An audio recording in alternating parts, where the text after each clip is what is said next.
So, my dear friends, we are in the beginning of month of May and a beautiful season, though it's a little warm.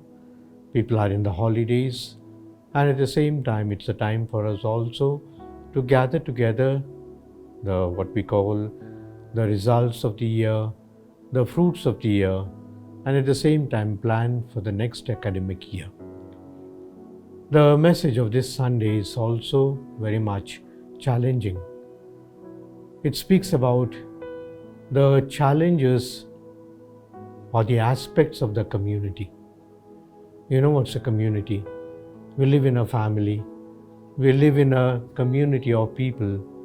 And many a time, it's not only our individual life that is important, but also a life that we live together. And so the readings of today speak about three different situations we can say in the community. The first reading is from the Acts of the Apostles, wherein it speaks about charity. You know, charity is being generous to the others, being concerned about matters of others, and especially to reaching out to the people in need. And in the Acts of the Apostles, we have a situation wherein, since the apostles are busy preaching and proclaiming the word of God, the people who come to listen to them are perhaps not taken care of in other details, for example, their food, their stay, their being together, and naturally, the older people, the senior citizens, there's a small complaint that is heard that the matters that regarding their food, regarding their perhaps the arrangements are not so good. And the apostles think over it, discuss about it, and say that it is not good for us to be busy with the table of the Lord and also the table of the food as such. And therefore, in this connection, they select 7 deacons who are specially called to serve the people, to serve the poor, to serve those who are in need, to serve the orphans and the widows, as it were. And so the concerns of charity in the community are taken care of. A thought for us. How much do we bother about the others in our community? Or is it each one to say, I am for myself, God is for all? That doesn't work. The second reading gives us another aspect of our community, what we call the integrity or the unity in the community. We have to be together. And St. Peter, in his letter to the people, he says, chapter 2, he says that all of us have to stand together. And we are like those bricks or those stones that are put in a building. Just as a building needs a lot of stones to be placed in unison, in order to raise the walls or perhaps raise the pillars, so also every stone is important. We can't say that I just withdraw this stone or perhaps I pull this out. The building may collapse or perhaps may cause certain damages. And in this, what we call the stone masonry, the most important is also the foundation, the stone of the foundation. And therefore a mention is made that first of all, each of us is like those stones that make up a building, which means each of us is important, and so also the foundation stone. And there's a remark made that perhaps the foundation stone or the stone that was rejected has become the foundation stone, referring to Christ himself, who was rejected. But he is the foundation stone on which all the other stones, that means each one of us are part of this building. And naturally, we have to stand united, and our integrity of matching with each other, fixing with each other, standing together also counts. The Gospel is also beautiful. The Gospel is chapter 14 of the Gospel of John, wherein Jesus speaks of going in order to prepare a way or perhaps some rooms for ourselves. And St. Thomas asks, where are you going? And where you go, can we ever follow you, etc. And so here we see what we call authority of Jesus. And Jesus tells him, Thomas, you don't have to worry, because I am the way, I am the truth, I am the life. And therefore, in the community, there is this authority. First of all, in the church, this authority that is borne by Jesus himself as the way, as the truth, and the life. Three beautiful words. First of all, the way. When we go together, when we go in a community, when we go in a society, or perhaps even in a group, we need someone to lead us. And the one who leads us, first of all, should know the way, and he should walk the way. Jesus is one who knows the way and also walks the way for us. And secondly, he is the light. He is the truth. Perhaps light and truth also are little together, because truth is transparent and light also shines in a way, as it were, in our darkness. It shows us the way. And therefore, Jesus is the truth, the principles of life that we have to live, because truth is eternal. Jesus is the truth for us. And I know Jesus standing in front of Pilate when he asked, "What is truth? What is truth?" And Jesus gives him an answer to say that ultimately, I am the way, I am the truth, as it were, because whatever he says, that is his life, that is his message. And finally, life. We know that Jesus is our life, and Jesus gives us life, and therefore we, following Jesus, also are the ones who are source of life to others. Perhaps our priests are source of spiritual life to so many. Our parents give us physically life. Our community members give us things, provide us in order to nurture life. And therefore, these three words, as it were, I am the way, I am the truth, and I am the life, speak about what we call the authority in the society, of which begins with Jesus himself, but then each of us also are leaders in some way. They lead the way. So, my dear brothers and sisters, I leave you these three thoughts. First of all, charity. Charity in our community, which is very important. Concern for others. Secondly, unity in our community, that we are all stand together like the stones of a building, of which foundation is very important, and foundation is Jesus Christ himself. And thirdly, the one, what we call the authority in the community, I am the way, I am the truth, and I am the life. That's what Jesus says, and he means much to us, because he is an example and model for every authority in our community. I now take you to certain events that are taking place in our Archdiocese, and a mention is made here of what we call the altar servers camps in different places in our Archdiocese.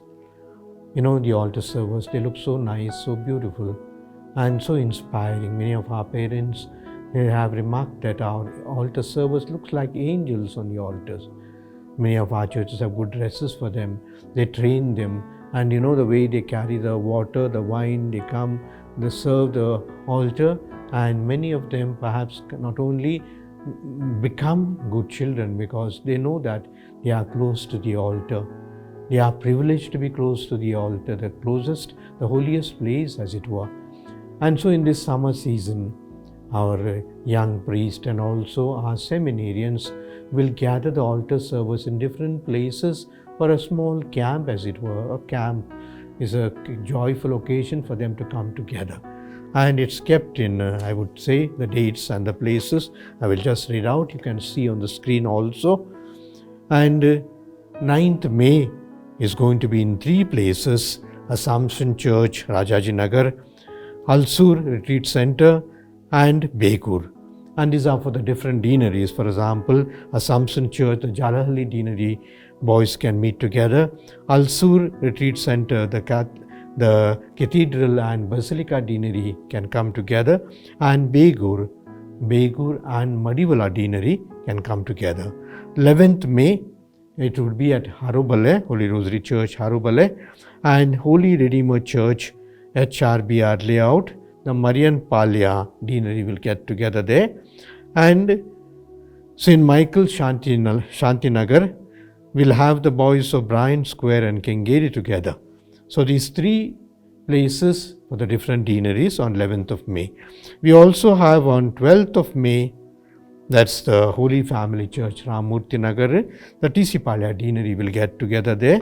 And 16th of May, St. Joseph's Church, that's in Sira, where Tumkur Deanery boys can get together. Of course, I see that KGF has not been mentioned. Perhaps the KGF also, there will be an altar service meeting. And therefore, remember the dates 9th May, 11th May, 12th May and 16th May, and boys from 8th to 12th standard. It's kept for boys this time so as to bring them together. And surely sometimes we say the altar servers body, the altar servers themselves are something like a nursery for vocations. So maybe many of them would also perhaps express their willingness in order for the future to become priests, religious, I do not know. But that's not the main point. The point is to bring the children together and especially give them certain aspects of the altar serving. I entrust on the seminarians to take care of the boys properly, and I appeal to the parents especially to send your boys for these camps, which will be one day, morning till evening. They will come back home and evening also.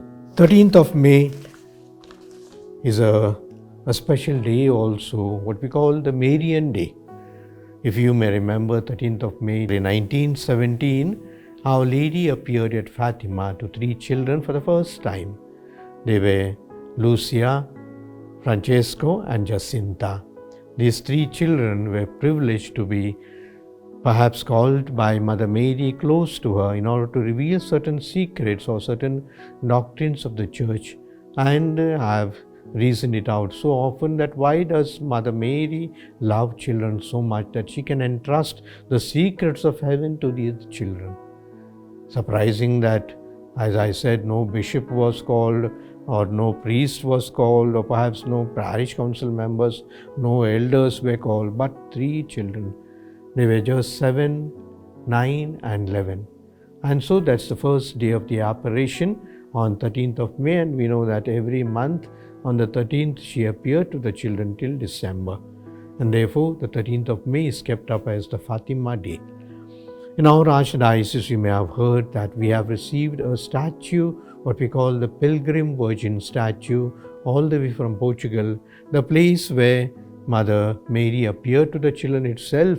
There are certain statues from the Diocese of Portugal that have been sent around the world, and we in Bangalore are very much lucky to have a statue that has been sent to us, and that's going around. It's going around the different parishes, it's going around the different institutions, and people have been, and not only the Catholics, so even the non-Catholics have appreciated, and some have even received favors from Mother Mary, and looking at her nice face, as it were, calm and serene, many people have been inspired. And so we request you also to wait for this day of 13th of May, and of those of you who would like to perhaps receive the Pilgrim statue in your parishes, in your institutions, perhaps you could contact Father Suzainathan of Sacred Heart Church, who has been entrusted with the responsibility of taking the statue everywhere. He has also, along with the statue, is the relics of Francesco and Jacinta, who died very, very early, soon after the apparition. Within 2-3 years of the apparitions, both had what we call pneumonia, and both died at a very early age. And so their relics have been brought also to our Archdiocese and are being taken round. Lucia, the eldest, lived up to 93 years old, and she died recently. Perhaps she also will be declared as a saint soon. So therefore the devotion of Fatima is the devotion of month of Mary, and in the month of May it's very, very topical and relevant for us to recite the Rosary with Mary. After all, we sing that beautiful hymn, "Be with us, Mary, along the way." I now take you to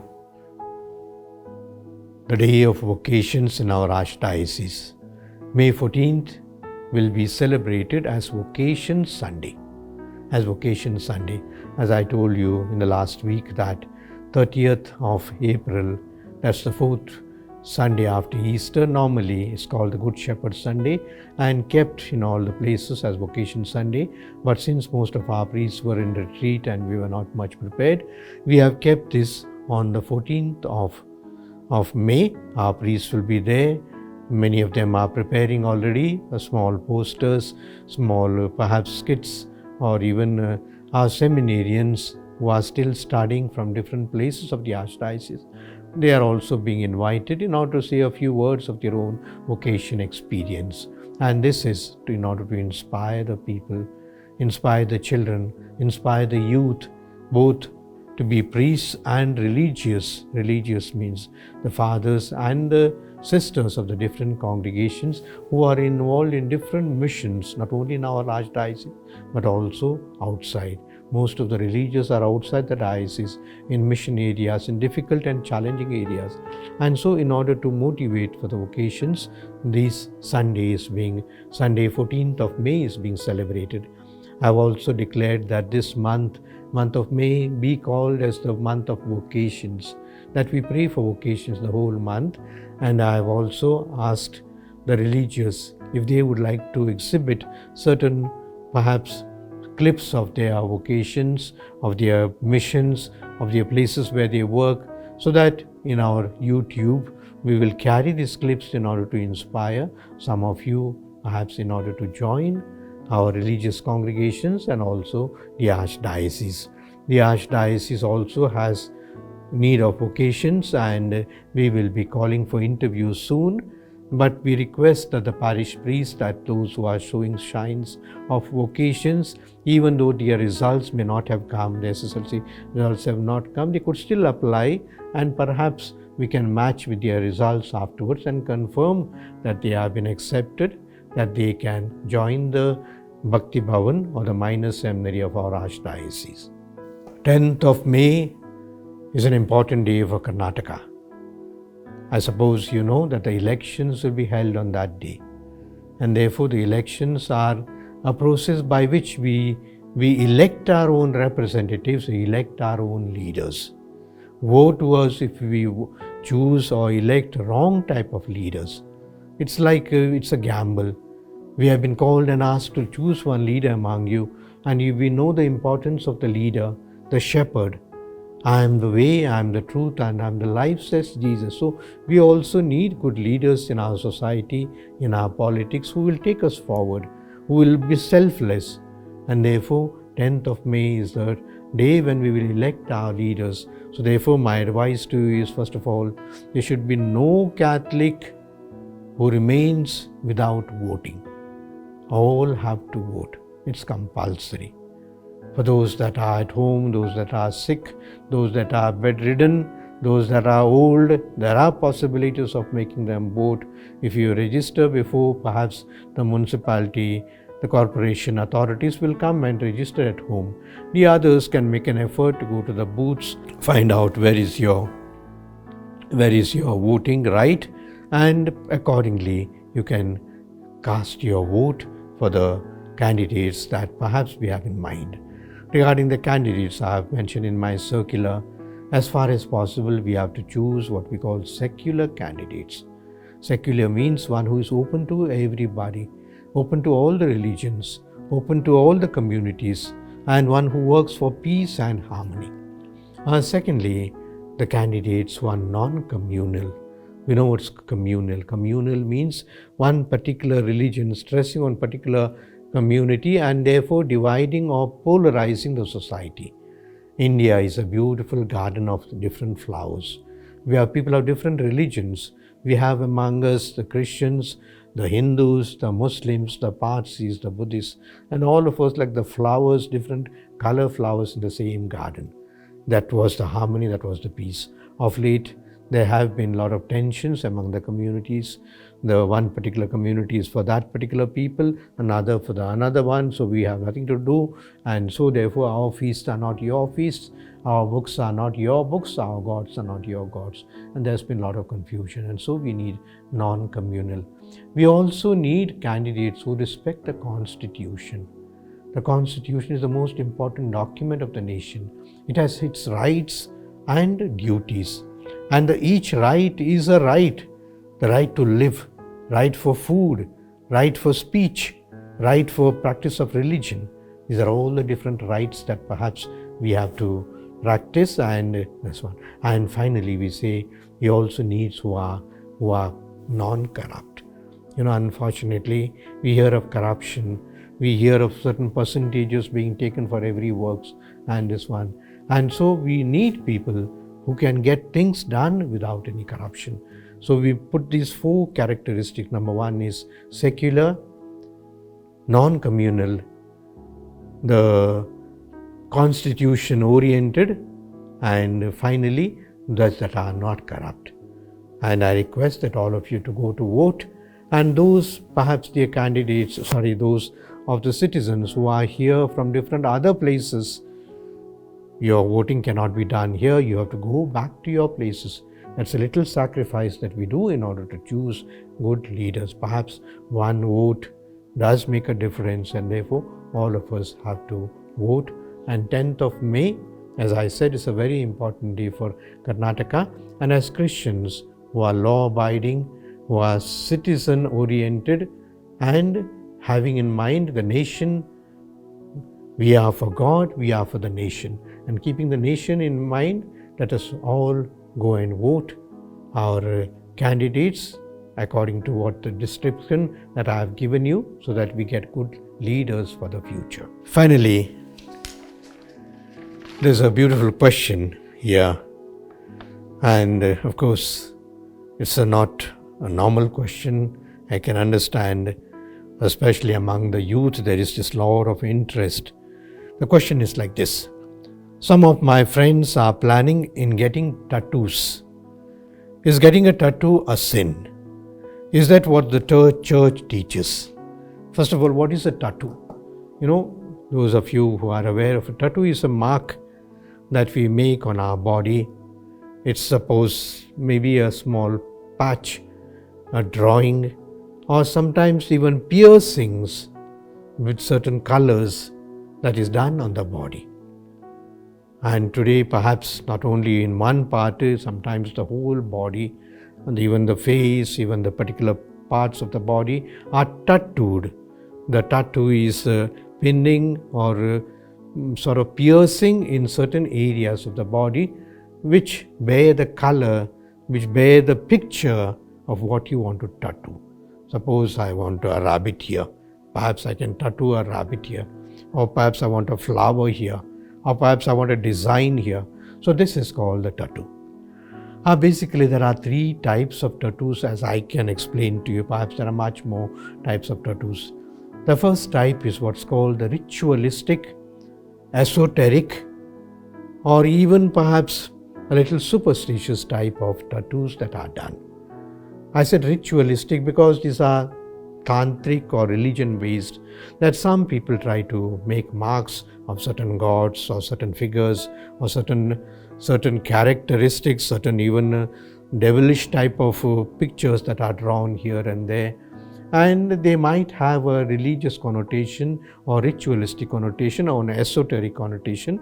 And so as per the belief of that particular person, he makes the tattoos on different parts of his body. The second type of tattoo is a tattoo for fashion. A fashion, for example, a model. Someone wants to have a tattoo here, a tattoo here. Someone wants to say that I've got in the back, I've got drawn a picture. I do not know.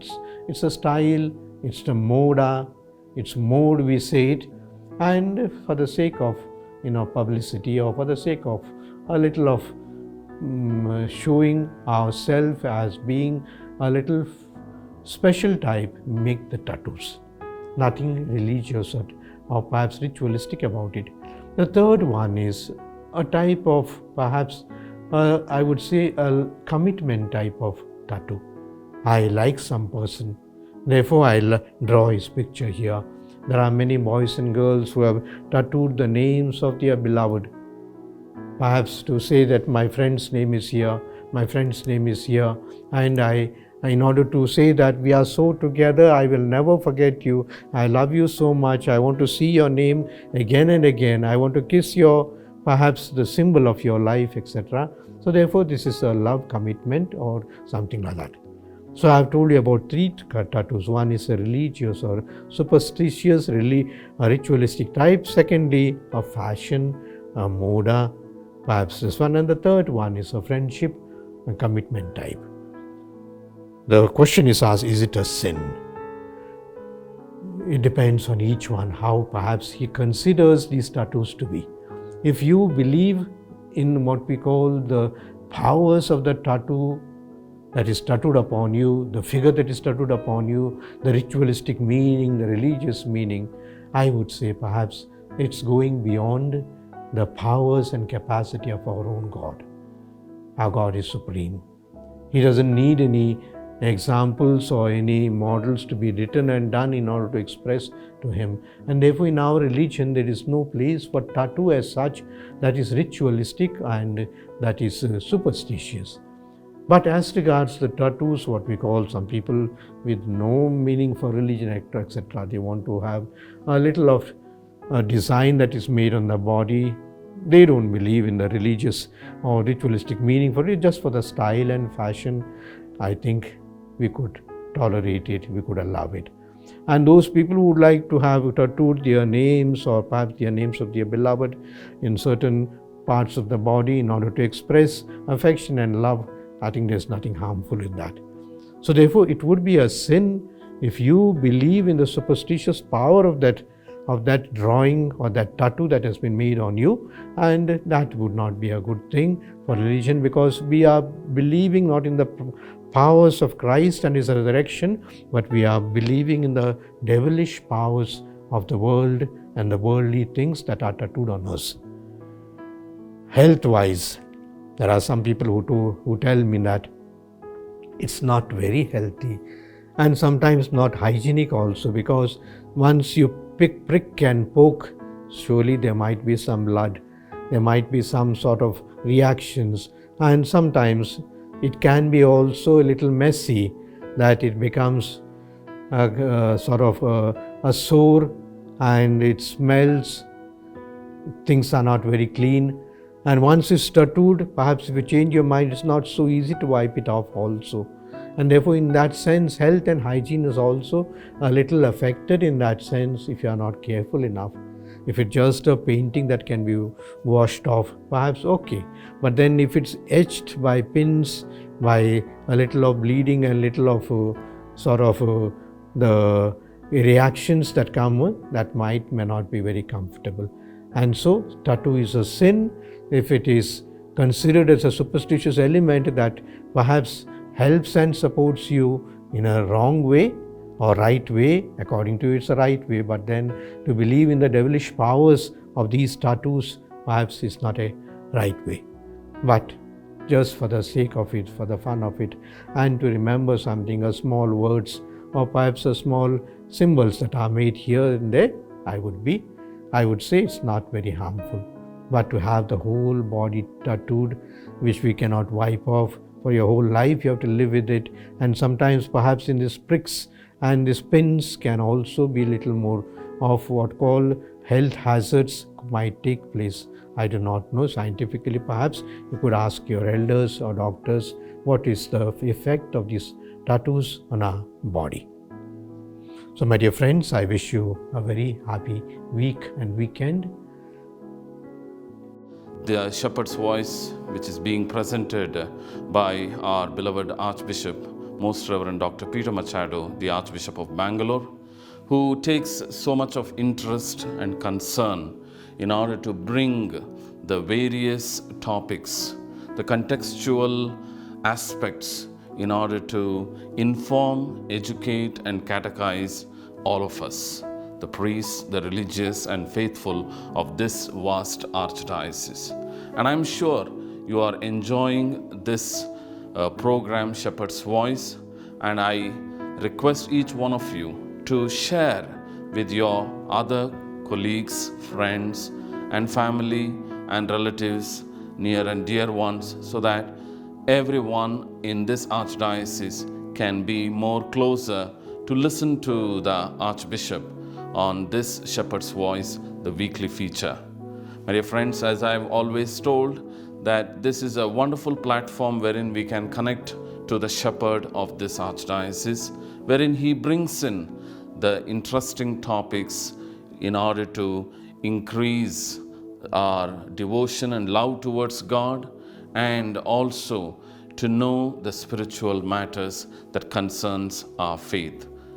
In a very special way, you are most welcome to ask your questions, queries, and you can send them to us at archdblr@gmail.com, and you will also see our mobile number in and through which you can connect with our media center, Ave Studios, and the Archdiocesan Communication Center. Please do write to us your feedback, your opinions. Thank you. Continue to watch and continue to share with others.